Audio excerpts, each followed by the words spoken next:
Nous nous retrouvons donc aujourd'hui pour parler de l'UFC Fight Night 86 qui oppose en main event Raphaël Fiziev et Mateusz Gamrot. Alors vraiment, à part cas exceptionnel de combats très intéressants sous carte, là sur cette chaîne, je vais surtout me concentrer sur les 5 combats les plus intéressants de chaque carte, puisque déjà ce sera bien assez long, hein. Probablement plus pour vous que pour moi, hein, d'ailleurs. L'on commence donc avec Charles Jourdain contre Ricardo Ramos, où tant en taille qu'en allonge, les différences sont vraiment minimes, hein. Elles sont pas vraiment notables. Ricardo Ramos d'un côté, c'est le combattant qui a vraiment les fondamentaux dans tous les domaines, hein, du MMA, hein, sans pour autant avoir ce niveau supérieur dans un domaine précis, hein. On n'a pas affaire à un spécialiste comme l'est Khabib. Et en ça, c'est vraiment l'archétype qu'est Sean Strickland, qui n'a pas spécialement de domaine où il est bien meilleur qu'ailleurs, mais qui est très complet, qui est bon partout, sans pour autant être excellent et bien au-dessus du lot dans une discipline précise. Par contre, on a là vraiment un striker qui sait vraiment saisir les opportunités, lui laisse ses adversaires. On l'a vu surtout avec ses coups de coude retournés. Pour autant, ce n'est pas le type de combattant qui va créer des opportunités justement avec une stratégie très précise, avec un game plan très précis. Et en dehors d'un bon jab, c'est justement sa force, c'est vraiment son point le plus positif à Ricardo Ramos, car en dehors de ça, il n'a pas vraiment de force particulière et notable, hein. Et enfin, dans son cardio, que sa force physique, son talon est à l'image de son style, c'est un très moyen. Et maintenant, je me dois de parler de ce maudit Charles Jourdain, hein, qui a battu Morgan Charrière et Damien Lapillus, nos Français. Là, dans son cas, lui, on a un kickboxer qui bouge peu sur ses appuis pour pouvoir lancer le plus de coups de pied possible sans que ceux-ci perdent en force ou qu'il perde, lui, son équilibre. Il a une anglaise qui est correcte, hein, qui est même, je dirais, bonne dans son aspect défensif, où il est responsable défensivement, mais ses esquives, elles sont parfois un peu trop prononcées. Il se penche parfois de façon un peu trop exagérée, avec le risque, hein, de se prendre un contre à ce moment-là. Ses directs comme ses jabs, ils sont pas extrêmement propres, mais ils ne sont pas mauvais non plus. Après, à l'image de Ricardo, sa défense de takedown et son jiu-jitsu, ils n'ont vraiment rien de vraiment notable, hein. Et ce qui fait que on va avoir vraiment une opposition entre un boxeur et un kickboxer. Le boxeur, hein, étant Ramos, hein. Ainsi, la méthode de victoire pour Charles, c'est d'enlever le jeu de jambes de Ricardo à l'aide de low kick et de kick au corps, tout en restant prudent face à la boxe anglaise et aux improvisations de Ramos, qui aura, on va dire, comme méthode pour battre Jourdain la plus efficace, ce sera de le contrer avec un direct dès que Jourdain tentera un kick. Et on a là voilà un combat qui se jouera exclusivement debout, hein, l'un et l'autre n'ayant pas le niveau de lutte suffisant pour, on va dire, battre son opposant sur ce terrain-là. Et donc, je vois vraiment en méthode de victoire, la plus probable, ce serait Jourdain par KO au deuxième, au troisième round, grâce à un travail de sape aux jambes, au corps, qui finirait par épuiser Ramos, ou une décision pour des raisons similaires. Et après, voilà, vraiment le cas qui me semble peu probable, mais qui est quand même vraiment possible, hein, c'est Ramos qui met KO Jourdain sur une inadvertance de celui-ci. Brian Battle contre A.J. Fletcher. Dans ce combat-là, on a une vraie différence de gabarit, avec Battle qui fait 1m85 pour 196 cm d'allonge, contre A.J. Fletcher qui fait 1m78 pour 170 cm d'allonge. Pour un welterweight, là c'est vraiment une allonge de T-Rex, qui sera véritablement handicapante dans ce combat. Car Brian Battle, c'est un kickboxer d'un bon niveau, qui, comme la plupart des kickboxers, a un jeu de jambes assez statique, qui lui permet, grâce à de bons appuis, d'envoyer des kicks fréquents et sans perdre son équilibre. Alors par contre, souvent l'inconvénient qui va avec, c'est une difficulté à avoir des déplacements qui sont circulaires. Et dans son cas, voilà, il a plus une tendance à faire du marche avant, marche arrière. Après, il a vraiment un très bon jiu-jitsu.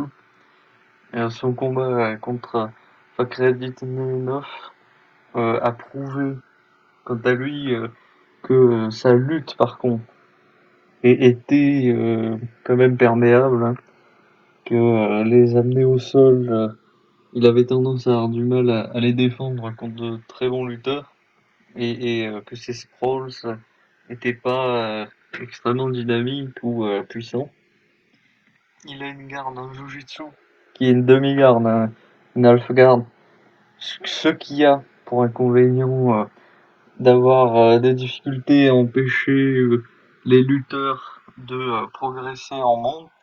Cependant, cette demi-garde, elle lui offre l'opportunité de soumettre son adversaire, particulièrement en triangle ou en clé de bras, dès que celui-ci fait une erreur de position ou contrôle mal les jambes de Battle. Et le problème plus général lié à son jeu de jambes, qui a tendance à être en ligne droite, c'est que il peut se trouver coincé contre la cage. Et le fait d'être coincé contre la cage, ça va rendre son jiu-jitsu moins efficace, parce que l'autre va pouvoir utiliser la cage pour faire levier, pour le manipuler plus facilement. Mais en face, Edgy Fletcher, lui, il bouge peu la tête, les épaules. Il a des esquives qui sont pas si fréquentes, hein. En plus de ça, il a tendance à baisser sa garde. Lui aussi, il avance et recule en ligne droite dans ses échanges de coups.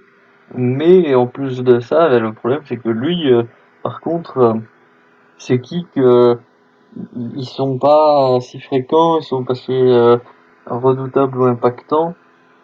Et en plus de tout ça, son intelligence de combat, elle est douteuse, hein, comme on a pu le voir lors du combat contre Ange Loussa, où il tente une amenée au sol, alors que Loussa, il était clairement impacté.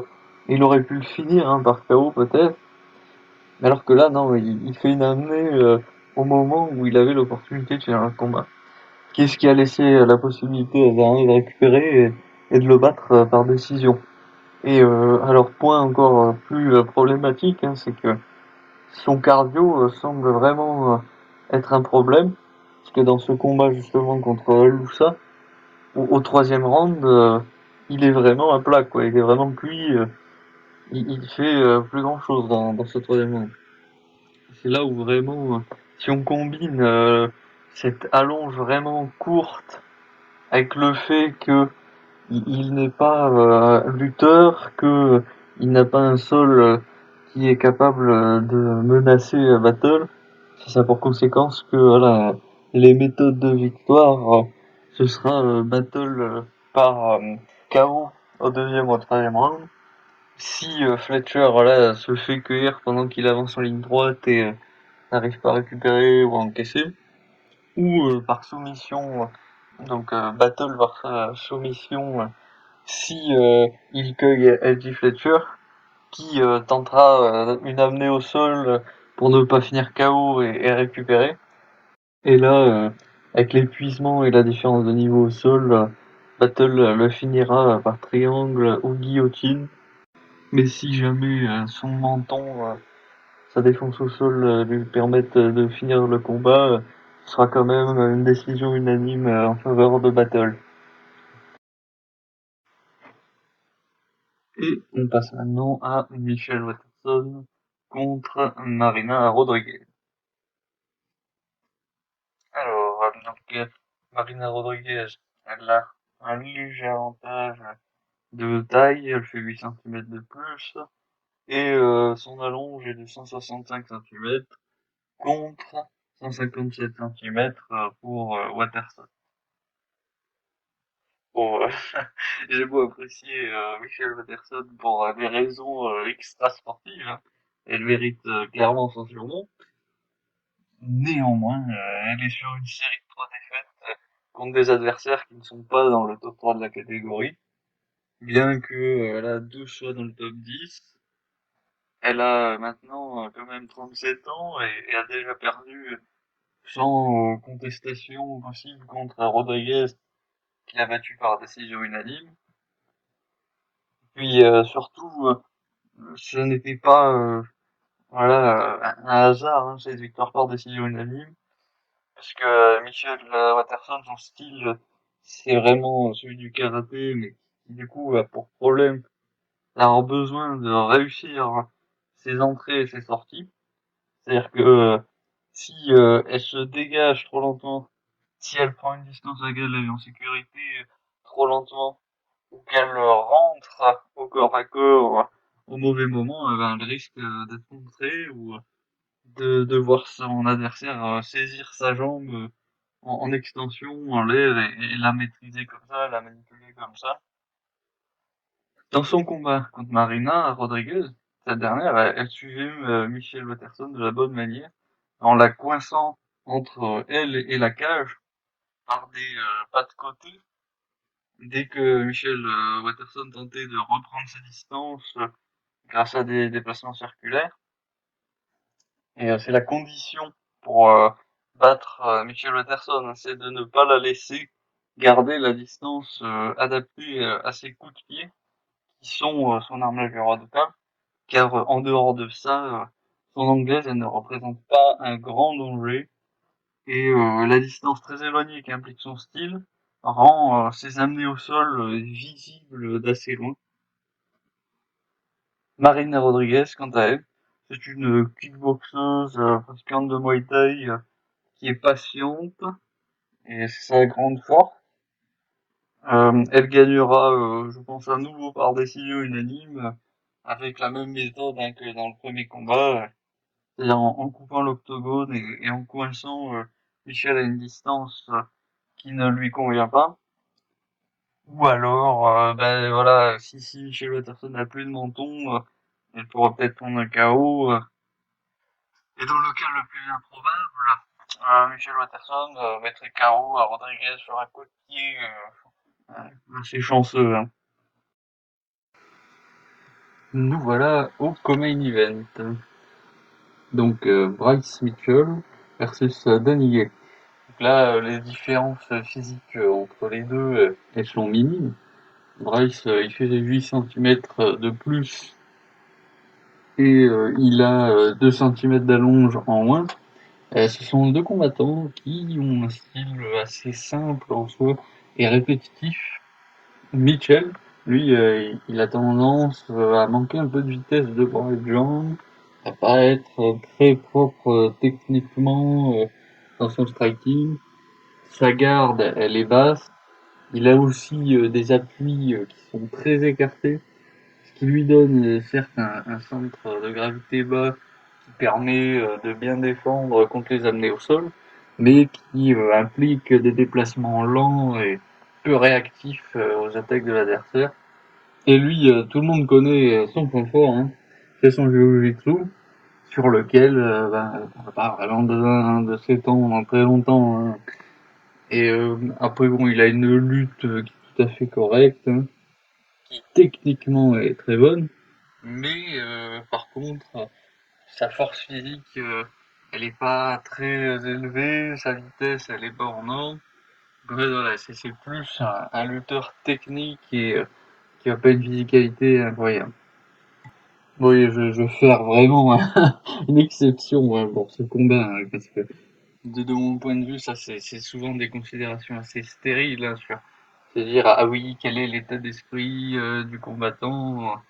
Mais dans son cas, lui, son ex-copine, elle a détruit ses cultures et elle a menacé de le tuer, donc je peux pas, enfin je sais pas trop où il en est mentalement, mais ça va pas forcément aider. Hein. Alors Danny Gay, lui, c'est vraiment un combattant qui explose sur un ou deux coups, puis s'arrête et il répète ce schéma à l'infini. Hein. Donc après, malgré un bon jujitsu, il ne l'utilise pas si fréquemment et a même du mal à l'utiliser, je dirais. Sa lutte, elle n'est pas en mesure de dominer Mitchell. La plupart de ses combats prouvent qu'il a des difficultés à stopper les amener au sol de ses adversaires, ou en tout cas à les faire craindre une soumission, une menace de soumission, comme on a pu le voir dans ses combats contre le zombie coréen ou Evloev. Il a tendance à avoir des performances qui sont assez inconstantes, comme on l'a pu le voir dans ses défaites. Hein, c'est ce qui fait que là, c'est vraiment un combat assez incertain quand même. Hein. Et dans les méthodes de victoire, la plus probable quand même, elle me semble être Mitchell par soumission au deuxième ou au troisième round, ou un KO de Higuet qui, sur une explosion, arrive à surprendre Mitchell qui, à cause de sa garde basse, le prendra de plein fouet. Sa garde basse et sa réactivité qui est tout un peu discutable hein, parfois. Et si le combat va à la décision, là, il y a une vraie incertitude, hein, parce que d'un côté, il y a des chances que Mitchell ait plus de contrôle au sol et dans sa garde dans le Jiu-Jitsu, mais Ige fera probablement plus de dégâts debout. Et les dégâts debout comptant davantage normalement dans une décision, il devrait probablement quand même la gagner sans que ce soit de manière unanime. Et enfin, nous voilà au main event, opposant Raphaël Fiziev à Mateusz Gamrot, entre lesquels on peut noter une différence vraiment minime, hein, qui est que Fiziev fait 1m73, quand Gamrot en fait 1m77. Leur allonge, quant à elle, elle est identique. Si ce n'est pas toujours évident de donner une classification au style des combattants, dans le cas de ce combat, vraiment, là, on est sur l'opposition classique, vraiment du lutteur contre le striker. Hein. Un striker qui là est encore une fois un kickboxer. Pratiquant de kickboxing ou de Muay Thai hein, étant globalement la même chose, hein, même si évidemment il y a des différences quand même assez importantes dans le clinch, dans l'utilisation des coups de coude, évidemment. Mais donc en dehors de ça, c'est quand même très semblable. Dans ces oppositions précises, toute la question c'est de savoir lequel des deux combattants est le plus faible dans la spécialité de l'autre. Et pour le déterminer, on va être obligé évidemment de commenter et d'analyser les deux combattants. Gamrot, pour le coup, est un bon lutteur, même si ses amenées au sol, elles fonctionnent surtout car il sait très bien pivoter sur le flanc, sur le côté de ses adversaires, et ainsi contourner la résistance que celui-ci oppose à la manière des judokas. Hein. C'est pas la lutte américaine qui va foncer dans l'adversaire et utiliser beaucoup de force pour faire un double leg. Alors par contre, si il a un ground and pound qui est plutôt correct, qu'il a voilà de bonnes frappes au sol, inversement, on ne peut pas dire que il utilise énormément son jujitsu, que il tente tant que ça de soumission, il n'en a pas tant que ça à son actif, hein, car en tout, au KSW, il a un taux de soumission qui n'est que de 15%, et à l'UFC, ce taux est également assez faible, hein, avec 20% seulement.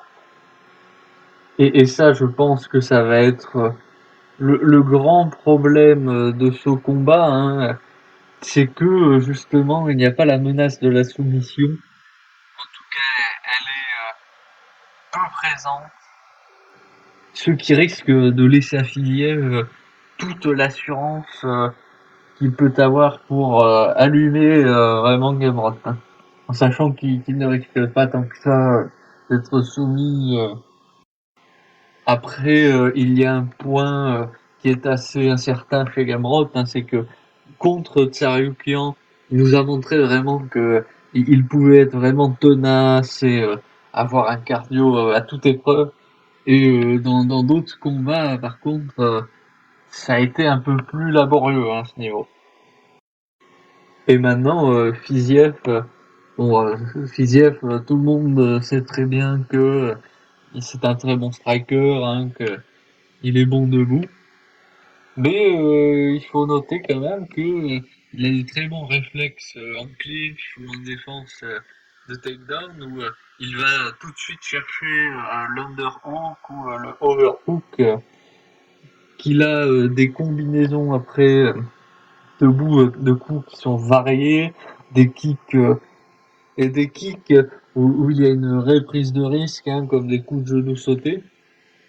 Il sait très bien changer de jambe d'appui de façon fluide. Par exemple, après avoir lancé un kick, il varie très bien le niveau de ses attaques dans les jambes, au corps ou à la tête. Là, pour le coup, on a un striker qui a de la puissance, hein, dans ses frappes, hein, puisque à l'UFC, il a 50% de KO, 50% de décision.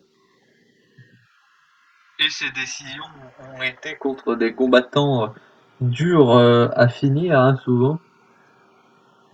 Encore un point positif, hein, c'est que il a une bonne défense debout, où il garde les mains hautes et où il a de bons mouvements du haut du buste, de la tête et au sol. On a bien vu contre Rafael dos Santos qu'il avait les bons réflexes, hein, qui est d'empêcher ce dernier de contrôler ses genoux, ses hanches, et tout cet ensemble de qualités vraiment que l'on trouve chez Fiziev laisse à penser que dans les méthodes de victoire, la plus probable, hein, c'est Fiziev par KO dès le premier round, si vraiment il s'avère que Gamrot, comme je le dis, il n'a pas une défense debout qui est très bonne, ou dans le troisième round, si son menton tient le coup. Après, voilà, la deuxième éventualité, qui me semble un peu moins probable, c'est Gamrot qui arrive à amener Fiziev au sol, à progresser au sol, mais je ne vois pas cela arriver. Et enfin, vraiment, je pense que ça c'est la deuxième possibilité, la plus logique et la plus probable, hein, c'est une victoire de Fiziev par la décision, grâce à la force de ses coups, hein, qui convaincront les juges de lui donner la décision pour les dégâts qu'il va infliger à Gamrot. Et alors là, voilà, on est au moment qu'attendaient tous les impatients, celui des pronostics bâclés, hein. Et je donne donc Jourdain par KO au deuxième ou troisième round, Battle par KO au premier ou au deuxième, Marina Rodriguez par décision, Mitchell par soumission au deuxième ou au troisième, et Fiziev par KO au deuxième ou au troisième. Vous voici dorénavant à la partie récapitulative pour tous les allergiques à l'analyse exhaustive, qui aurait pu durer bien plus longtemps encore, hein, mais je me dois quand même de penser à mes chiffres d'audience. Et en soi, c'est aussi de là que vient le nom de la chaîne, hein, que le style est vraiment ce qui est le plus important dans un combat, et que c'est pour ça que c'est un peu stérile et inutile de commenter, d'analyser seconde après seconde chaque coup, chaque amené au sol, chaque position. Non, ça, il vaut mieux se concentrer sur les récurrences pour ensuite vraiment bien définir une tendance propre à chaque combattant, ce qui permet alors, en confrontant ces tendances, cette opposition entre deux tendances, de vraiment prédire assez efficacement quelle sera l'issue du combat. Et c'est pour cela que dans l'analyse du cas de Mitchell, hein, j'ai vraiment prévenu que les considérations extérieures au style des deux combattants, je ne les soulignerai que si c'est vraiment des cas vraiment extrêmes, hein. Donc ici, on ne lit pas hein, dans les astres ou dans les autres poulets, hein, comme certaines chaînes peuvent le faire, en pronostiquant ah oui mais un tel est apeuré par son adversaire, un tel est vraiment intimidé ou non, en décryptant son langage corporel. Non, ça c'est stupide, ça ne permet pas de dresser des statistiques. Et c'est aussi pour cela que je donne toujours plusieurs méthodes de victoire différentes, parce que on ne peut jamais dire qu'il y a 100% de chance que tel ou tel combattant va l'emporter. Et ce point-là, justement, il va me permettre d'amener des avertissements, des mises en garde hein, qui en découlent. Hein, c'est que on ne doit parier que l'argent que l'on est prêt à perdre, car les statistiques, hein, ça n'est pas de la voyance, hein, encore une fois, et tout reste impossible. Hein. Non, vraiment, le but et l'objet vraiment de la chaîne, hein, c'est le plaisir tout simplement hein, de dresser des pronostics, mais des pronostics sérieux. Et la seule méthode hein, dans les sports de combat pour avoir vraiment des prédictions qui soient cohérentes, hein, c'est justement de vraiment se pencher sur le style de chaque combattant. Sur ce, mettez un pouce bleu si la vidéo vous a plu, abonnez-vous si vous voulez voir le même type de vidéo à chaque carte de l'UFC, et activez les notifications hein, pour ne rien perdre. Hein. Si vous êtes du club qui dit non à la voyance, non on est les refroidir, vous êtes ici chez vous.